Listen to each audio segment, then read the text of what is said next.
ಈ ಮಾಸದ ವಿಶೇಷತೆ ಏನೆಂದರೆ ಎಲ್ಲ ಗ್ರಹಗಳು ಹೆಚ್ಚು ಕಡಿಮೆ ಗುರು ಮತ್ತು ಶನಿ ಅಧಿಪತಿಯಾಗಿರುವ ನಕ್ಷತ್ರಗಳಲ್ಲಿ ಸಂಚಾರ ಮಾಡುತ್ತಿದ್ದಾರೆ. ಆದ್ದರಿಂದ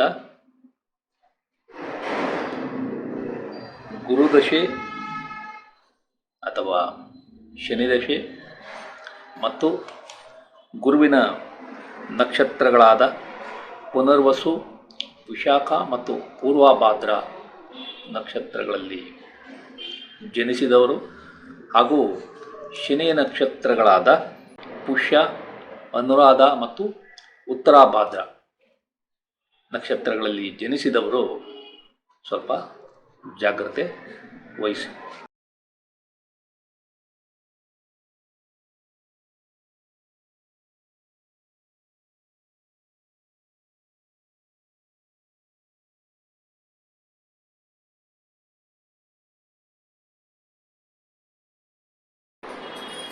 ಆತ್ಮೀಯರೇ, ತಮಗೆಲ್ಲ ಆಸ್ಟ್ರೋ ಸೀಕ್ರೆಟ್ ಬೈ ಶಿವ ಚಾನಲ್ಗೆ ಆತ್ಮೀಯ ಸ್ವಾಗತ. ತಾವು ಪ್ರೀತಿ ಮತ್ತು ವಿಶ್ವಾಸದಿಂದ ನನ್ನ ಚಾನಲನ್ನು ವೀಕ್ಷಣೆ ಮಾಡುತ್ತಿದ್ದೀರಿ. ನಾನು ಜ್ಯೋತಿಷ್ಯದ ಬಗ್ಗೆ ಕಲಿತ ವಿಷಯಗಳನ್ನು ಈ ಚಾನಲ್ ಮುಖಾಂತರ ತಮ್ಮ ಮುಂದೆ ತರುತ್ತಿದ್ದೇನೆ. ಇದರಲ್ಲಿರುವ ವಿಷಯಗಳನ್ನೆಲ್ಲ ತಾವು ಚೆನ್ನಾಗಿ ಅರ್ಥ ಮಾಡಿಕೊಂಡು ಅವುಗಳಿಂದ ಉಪಯೋಗವನ್ನು ಪಡೆದುಕೊಂಡು ಯಶಸ್ವಿಯಾಗಲಿ ಎಂಬುದು ನನ್ನ ನಮ್ರ ವಿನಂತಿ. ಕಳೆದ ಫೆಬ್ರವರಿ ತಿಂಗಳಿನ ಭವಿಷ್ಯವನ್ನು ತಮ್ಮ ಮುಂದೆ ತಂದಾಗ ನಾನು ದಿನಾಂಕ 2, 5, 12, 13 ಮತ್ತು 28 ಈ ದಿನಾಂಕಗಳನ್ನು ಉಲ್ಲೇಖ ಮಾಡಿದ್ದೆ. ಈ ದಿನಾಂಕಗಳಂದು ಅಥವಾ ಈ ದಿನಾಂಕಗಳ ನಂತರ ಹಲವಾರು ವ್ಯಕ್ತಿಗಳ ಜೀವನದಲ್ಲಿ ಬದಲಾವಣೆಗಳು ಕಂಡುಬರಲಿವೆ ಎಂಬುದನ್ನು ನಾನು ತಿಳಿಸಿದ್ದೆ. ಈಗ ಕೆಲವು ವಿಷಯಗಳನ್ನು ಪರಿಶೀಲನೆ ಮಾಡೋಣ. ಜನವರಿ ತಿಂಗಳ 28, 29ರಂದು ವಿಚಿತ್ರವಾದ ಘಟನೆ ಅಂದರೆ ವಿಮಾನ ಮತ್ತು ಹೆಲಿಕಾಪ್ಟರ್ನ ದುರಂತ ಅಮೆರಿಕದ ವಾಷಿಂಗ್ಟನ್ನಲ್ಲಿ, ಅದೇ ರೀತಿ ಪ್ರಯಾಗ್ರಾಜ್ನಲ್ಲಿ ನಡೆಯುತ್ತಿರುವ ಕುಂಭಮೇಳದಲ್ಲಿ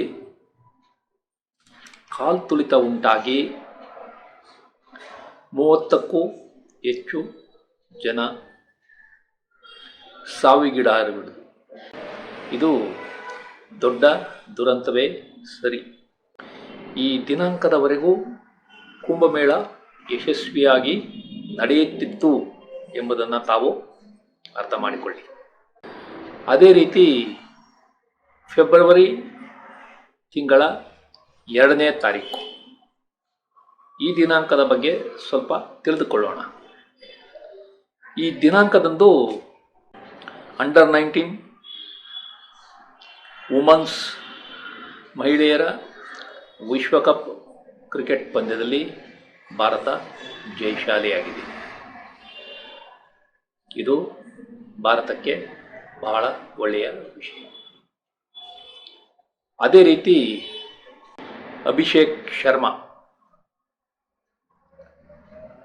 ಉದಯೋನ್ಮುಖ ಕ್ರಿಕೆಟ್ ಆಟಗಾರ ಇಂಗ್ಲೆಂಡ್ ಮೇಲಿನ ಕೊನೆಯ T20 ಕ್ರಿಕೆಟ್ ಪಂದ್ಯದಲ್ಲಿ ಕೇವಲ 37 ಎಸೆತಗಳಲ್ಲಿ ಸೆಂಚುರಿ ಬಾರಿಸಿ ಒಟ್ಟು 54 ಎಸೆತಗಳಲ್ಲಿ 135 ರನ್ಗಳನ್ನು ಗಳಿಸಿದ್ದು ಅಚ್ಚರಿಯೇ ಸರಿ.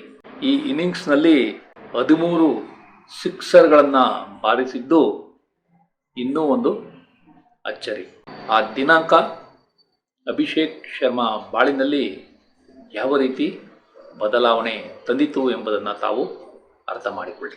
ರೇಖಾ ಗುಪ್ತಾ ರವರು ಮೊದಲನೆಯ ಸಲ ದೆಹಲಿ ವಿಧಾನಸಭಾ ಎಲೆಕ್ಷನ್ನಲ್ಲಿ ಜಯಗಳಿಸಿ ಈಗ ದೆಹಲಿಯ ಮುಖ್ಯಮಂತ್ರಿಯಾಗಿ ಅಧಿಕಾರ ಸ್ವೀಕರಿಸಿರುವುದು. ಇದು ಸಹ ವ್ಯಕ್ತಿಗಳ ಜೀವನದಲ್ಲಿ ಯಾವ ರೀತಿ ಬದಲಾವಣೆ ತರುತ್ತದೆ ಎಂಬುದನ್ನು ತಮಗೆ ತೋರಿಸುತ್ತದೆ. ಈಗ ಸ್ಟಾಕ್ ಮಾರ್ಕೆಟ್ಗೆ ಬಂದರೆ ಫೆಬ್ರವರಿ ತಿಂಗಳ ದಿನಾಂಕ 5 ಅತಿ ಮುಖ್ಯ ದಿನಾಂಕವಾಗುತ್ತದೆ. ಈ ದಿನಾಂಕದಂದು 23,807 ಅಂಕಕ್ಕೆ ತಲುಪಿದ್ದ ನಿಫ್ಟಿ ದಿನದಿಂದ ದಿನಕ್ಕೆ ಇಳಿಕೆಯಾಗುತ್ತಿದ್ದು ದಿನಾಂಕ 20ರಂದು 22,914 ಅಂಕಕ್ಕೆ ಮುಕ್ತಾಯವಾಗಿದೆ. ಅಂದರೆ ಫೆಬ್ರವರಿ 5ನೇ ತಾರೀಕಿನಿಂದ 20ನೇ ತಾರೀಕಿನವರೆಗೆ ಒಟ್ಟು 890 ಅಂಕಗಳ ಕುಸಿತ ಕಂಡಿದೆ. ಈ ದಿನಾಂಕದ ಮಹಿಮೆ ಇದರಲ್ಲೇ ಅರ್ಥವಾಗುತ್ತದೆ. ಮುಂದೆ ಫೆಬ್ರವರಿ ಮಾಸದ 28ನೇ ದಿನಾಂಕ ಕಾಯ್ದು ನೋಡೋಣ. ಈ ದಿನಾಂಕವನ್ನು ಸಹ ನಾನು ಉಲ್ಲೇಖ ಮಾಡಿದ್ದೇನೆ. ತಾವು ಕಳೆದ ಮಾಸದ ವಿಡಿಯೋಗಳಲ್ಲಿ ಇದನ್ನು ಪರಿಶೀಲಿಸಬಹುದು. ಈಗ ಮಾರ್ಚ್ ತಿಂಗಳ 2025ರ ಭವಿಷ್ಯವನ್ನು ತಿಳಿದುಕೊಳ್ಳೋಣ. ಈ ಮಾಸದಲ್ಲಿ ಬದಲಾವಣೆ ತರುವ ದಿನಾಂಕಗಳು 2, 4, 5, 15, 18, 19 ಮತ್ತು 29 ಈ ದಿನಾಂಕಗಳನ್ನು ಒಂದೆಡೆ ಬರೆದಿಟ್ಟುಕೊಳ್ಳಿ.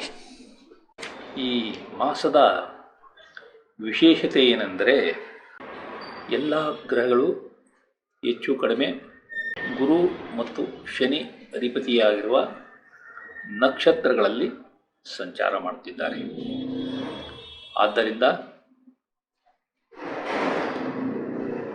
ಗುರುದಶೆ ಅಥವಾ ಶನಿದಶೆ ಮತ್ತು ಗುರುವಿನ ನಕ್ಷತ್ರಗಳಾದ ಪುನರ್ವಸು, ವಿಶಾಖ ಮತ್ತು ಪೂರ್ವಭಾದ್ರ ನಕ್ಷತ್ರಗಳಲ್ಲಿ ಜನಿಸಿದವರು ಹಾಗೂ ಶನಿಯ ನಕ್ಷತ್ರಗಳಾದ ಪುಷ್ಯ, ಅನುರಾಧ ಮತ್ತು ಉತ್ತರಾಭಾದ್ರ ನಕ್ಷತ್ರಗಳಲ್ಲಿ ಜನಿಸಿದವರು ಸ್ವಲ್ಪ ಜಾಗ್ರತೆ ವಹಿಸಿ.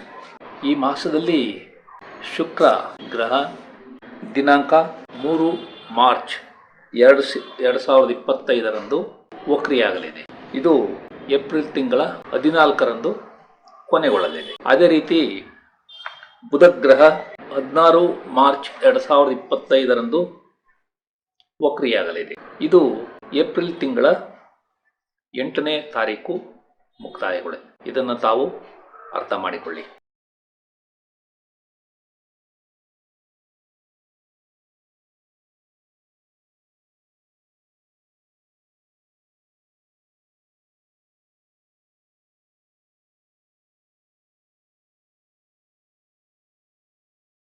ನಿಮ್ಮ ಉನ್ನತ ವ್ಯಾಸಂಗ ಯಶಸ್ಸು ಕಾಣಲಿದೆ.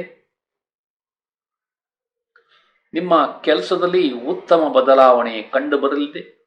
ನಿಮಗೆ ಪಿತ್ರಾರ್ಜಿತ ಆಸ್ತಿಗಳು ಸಿಗುವ ಸಂಭವ ಇದೆ. ನಿಮಗೆ ಬರಬೇಕಾದ ಇನ್ಶೂರೆನ್ಸ್ ಹಣ ಕೈ ಸೇರಲಿದೆ. ಈ ಅವಧಿಯಲ್ಲಿ ನಿಮ್ಮ ಧೈರ್ಯ ಹೆಚ್ಚಾಗಿರುತ್ತದೆ. ನೀವು ಪತ್ರ ವ್ಯವಹಾರಗಳನ್ನು ಮಾಡುತ್ತಿದ್ದರೆ ಈ ಅವಧಿಯಲ್ಲಿ ಯಶಸ್ಸನ್ನು ಕಾಣುತ್ತೀರಿ. ನೀವು ಮನೆ ಮಾರಾಟ ಮತ್ತು ಮನೆಯ ಬದಲಾವಣೆಯನ್ನು ಈ ಅವಧಿಯಲ್ಲಿ ಮಾಡಬಹುದು. ನೀವು ಆಸ್ತಿ ವಿಭಜನೆ ಮಾಡಬೇಕೆಂದಿದ್ದರೆ ಅದು ಈ ಅವಧಿಯಲ್ಲಿ ಯಶಸ್ಸನ್ನು ತಂದುಕೊಡಲಿದೆ. ನೀವು ಕೆಲಸದಿಂದ ವಜಾ ಆಗಿದ್ದರೆ ಅಥವಾ ಕಡ್ಡಾಯ ನಿವೃತ್ತಿಯಾಗಿದ್ದರೆ ಮರು ನೇಮಕ ಸಂಭವ ಇದೆ. ನಿಮಗೆ ಈ ಅವಧಿಯಲ್ಲಿ ಕೆಲಸ ಮಾಡುವ ಹುಮ್ಮಸ್ಸು ಚೆನ್ನಾಗಿರಲಿದೆ. ನಿಮ್ಮ ಬುದ್ಧಿಮತ್ತೆ ಚುರುಕಾಗಿ ಓದುವ ಹಂಬಲ ಕೂಡ ಚೆನ್ನಾಗಿರುತ್ತೆ. ನಿಮಗೆ ಈ ಅವಧಿಯಲ್ಲಿ ಜವಾಬ್ದಾರಿಗಳು ಹೆಚ್ಚಾಗಿ ಕಂಡುಬಂದರೂ ಯಶಸ್ಸು ಅದೇ ರೀತಿ ಸಿಗಲಿದೆ. ನಿಮ್ಮ ವೃತ್ತಿಯಲ್ಲಿ ಬಡ್ತಿ ಅಥವಾ ನೇಮಕಾತಿ ಸಾಧ್ಯತೆ ಇದೆ. ನೀವು ಈ ಅವಧಿಯಲ್ಲಿ ವರ್ಗಾವಣೆಗಾಗಿ ಯತ್ನಿಸಿದರೆ ಅದರಲ್ಲಿ ಯಶಸ್ಸನ್ನ ಕಾಣುತ್ತೀರಿ. ನಿಮ್ಮ ಕೋರ್ಟ್ ಕೇಸುಗಳು ಯಶಸ್ಸು ಕಾಣುತ್ತವೆ. ನಿಮ್ಮ ವಿದೇಶದಲ್ಲಿನ ಹಣಕಾಸಿನ ವ್ಯವಹಾರದಲ್ಲಿ ಯಶಸ್ಸನ್ನ ಕಾಣುತ್ತೀರಿ. ನಿಮ್ಮ ಶತ್ರುಗಳು ಮೆತ್ತಗಾಗುತ್ತಾರೆ. ನಿಮ್ಮ ಸಾರ್ವಜನಿಕ ಗೌರವ ಮತ್ತು ಖ್ಯಾತಿ ಚೆನ್ನಾಗಿರಲಿದೆ. ನೀವು ರಾಜಕೀಯದಲ್ಲಿದ್ದರೆ ಈ ಅವಧಿಯಲ್ಲಿ ಉತ್ತಮ ಯಶಸ್ಸನ್ನು ಕಾಣುತ್ತೀರಿ. ನೀವು ಸಂತಸದ ಹಡಗು ಅಥವಾ ವಿಮಾನದ ದೂರ ಪ್ರಯಾಣವನ್ನು ಆನಂದಿಸುತ್ತೀರಿ.